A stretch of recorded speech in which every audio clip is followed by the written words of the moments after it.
Ja, jetzt sind wir wieder da beim zweiten Teil unseres YouTube Berlinale Gesprächs mit Azize, die lange Zeit beim Filmfestival Istanbul gearbeitet hat. Now I switch to English. Hello again, Azize. We are talking now about some films. And there is a very special film which you liked, and we have some other voices already in our YouTube channel, which is the Philippine film. In fact, very special with its length, with the black and white and so on. So tell us a little bit about your perspective on that film. I think it's a very brave film to make now in this world where everything is so fast happening. Like you don't have time for anything. It requires your time, but then it draws you into a world. It's a very epic film, told in a very, very simple way. And I felt like as if I was watching Don Quixote in a way. And I found it daring in that sense as well, like the film and the director and the intention. So I think there's a parallel to it. And I liked it very much. And I found it a courageous decision also to take such a film in the competition as well, even if it wins an award or not. But to show respect and to put these type of films to give them visibility, I think is important, and it's a brave decision to do. Last year it was Miguel Gomes at Cannes Film Festival and Love Diaz. I think they are doing an important thing for cinema. Yeah, I think it's very brave, and it's a very good decision to bring a film like this for its format as well for its narration technique. Narration and cinematically as well. It's a pleasure to watch it. The black and white images, which serves perfectly to the film, and the epic tone of it. It works like making everything what is told a bit more abstract, yes. Like drawing us away from reality, the black and white. Yes, absolutely. You have the feeling to be in that fairy tale in a way, but knowing that these are the facts in the past of the Philippines as well makes it more interesting, even more interesting. Yeah. Why is it necessary sometimes to beg the audience for some, let's call it patience, for some curiosity as well, and for the ability to change its perspective, to draw away, to throw away the usual way of watching a film? Because here it is like this. Yes, it is like this, but I think, like the audience change. For example, I can tell you from our experiences in the old days of the Istanbul Film Festival, I can see how the audience changed within time. Before, for example, when the Cinematheque was not shut down, and we still don't have a Cinematheque in Istanbul, by the way, I just wanted to point out that. For the Cinematheque. It was shut down in the coup d'etat 1980, but when it was still open, people used to watch films, like watching in the stairs, because there was no seats left, in their original language, without any translation, because there were no means to translate them, and they were not complaining about it. But now times has changed, and people, I think they are so used to get everything ready, and so it's something maybe painful to them. It's like and the attention span, like we were just talking that you are making this interviews in 10 minutes episodes, because then people get bored and they want to go to surfing. I mean, they like to surf, and sitting down in a cinema and spending 8 hours of your day, of your life for that, maybe for today it's a bit too much to ask, but I can say it's worth it. And your experience watching films as well is like you are watching films. I do watch sometimes films on my cell phone. It happens. On your iPad, everywhere, anywhere. And so it's like, I think instead of, complaining, oh, the audience has changed, this and that, I think, we have to find a way to communicate with the audience in different type of things. And I think the festivals are the best way to do it. Like a film like Love Diaz is very difficult, that it's going to be screened in the cinemas and everything. But then the festivals are these platforms for that type of cinema to survive in a way, and to maybe in a way it's a manifesto, and maybe it's a good thing for the festivals now, because festivals also I think tend to forget why they are being organized in a way, like this kind of, let's do the premieres the red carpets, the celebrities and everything, okay, these are important, very important. I get to that, like you need the money, you need the sponsors, you need the media attention in order to survive. It's not a very easy thing to survive for a festival. But on the other hand, especially in a big festival like this one, to show these type of films and maybe to ask for some patience from the audience is a good thing to do. I think there are happening two things, or maybe it's just one thing with two sides. We have more plurality, we have very different forms, styles and lengths of films, and as well film, I count TV as well, so we have TV series which are even much longer than Lavdia's film. And on the other hand, it's not plurality, it's as well some kind of inflation of images. And inflation means it's less worth than it used to be. Each image is less worth. So what does this plurality / inflation do with our way of watching films in general?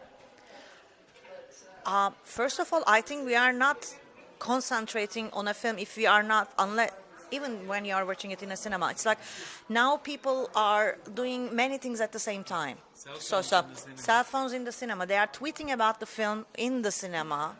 It's like they want to somehow share their opinion about it immediately. It's like as if, like this experience doesn't exist if they don't share it with the rest of the world.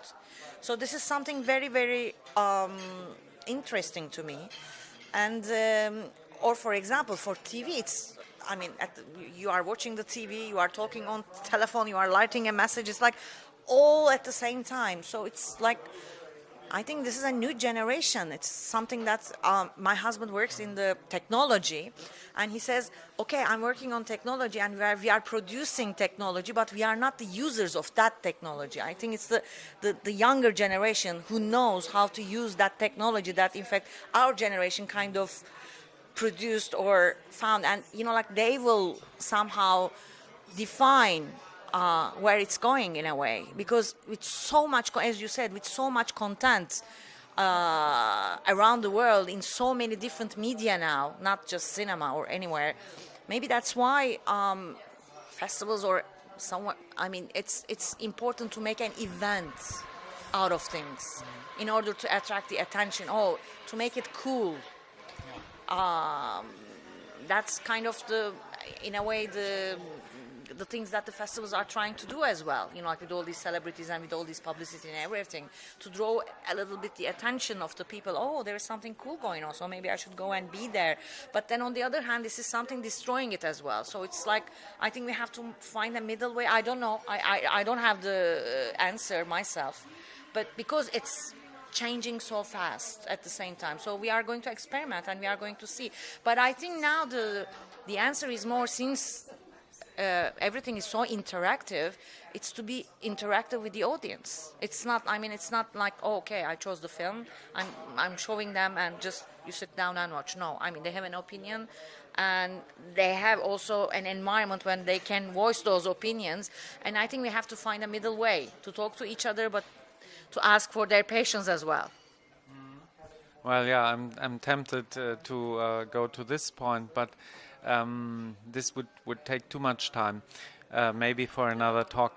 No, but I can observe some tendencies in this Berlinale, and I want to know your opinion about it as well, especially in the side sections, which maybe give a better image or a clearer message of what is happening in cinema now. We can see that there's the sound becomes more important, and sometimes it becomes autonomous from the image. And we can see, and as well in competition in films like Foco Amara or the Cartas de Guerra from Portugal, we see there are mixed forms of documentary and fiction and essay, which is a third way of making cinema. Do you agree on that? And can you tell me some examples you might have seen, and what do you think about it? How comes?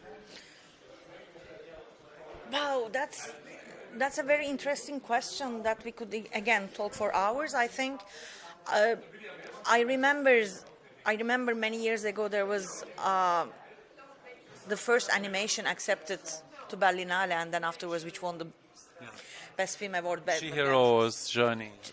And everybody was discussing, is it possible to get an animation, or is this, I mean, an acceptable cinematic form, or like for a festival? I think we are in a time like there are so many things changing, and we are kind of really exploring and experimenting and discovering all these things. So it's impossible to say that, like, no, these are not suitable formats of, like, expression. And these films exist more and more. And I think they have to have their place in festivals like this. But then it depends also. I mean, within time we will see. I mean, if the number of those type of films increase, then we will see. We will find out, like, how to differentiate. Like, if it's a good one, or like, because like, when you start to do these, and there will be debates. For example, for the Italian film. Fuoco Amaro by Gianfranco Rossi. By Gianfranco Rossi, who won the Golden Lion in Venice like 2 years ago, and now I think there's a high probability that he's going to get an award in Berlinale this year. And I think he's a very good filmmaker. But on the other hand, those type of films raise like more political questions at the same time as well. And sometimes, especially if they're in competition or in those platforms, it's very difficult to give a decision, like, why are we, I mean, especially if we are awarding a film, why are we giving this award? For example, since the beginning of Berlinale, since the opening night, like last year, the award to Taxi, for example, or this year, sometimes then there are questions, are we giving the award to the film or to the subject matter, or, like, then these are, I think, the perilous paths of the festivals. I mean, you have to be, let's say, up to date. You have to follow what's happening in the world, both politically and socially and, of course, artistically. But on the other hand, there's always a danger of, like, why? I mean, are we really thinking about it through? Maybe this is the political correctness again, which you mentioned before, that out of political correctness we quite often give an award to a film. Sometimes the main award, I think, as well, Sacro Gra in Venice was a little bit this. And of course sometimes for a country or a director, last year Jafar Panahi, it was a good film, but it was maybe a director's award as well. I agree with you, but like, it's like this Shit happens. This is the zeitgeist. Yeah, zeitgeist. It's like zeitgeist. Yeah. It's like that's another way that we are like giving our answer. It will take time, I think, to find the right answer. Maybe we will know in 10 years more to come back and look at today. Or maybe in the third part of this film talk, because now we're making a break and then we come back to you in the third part. We follow up to this second part with Azize from Istanbul. Danke, wir kommen gleich zurück.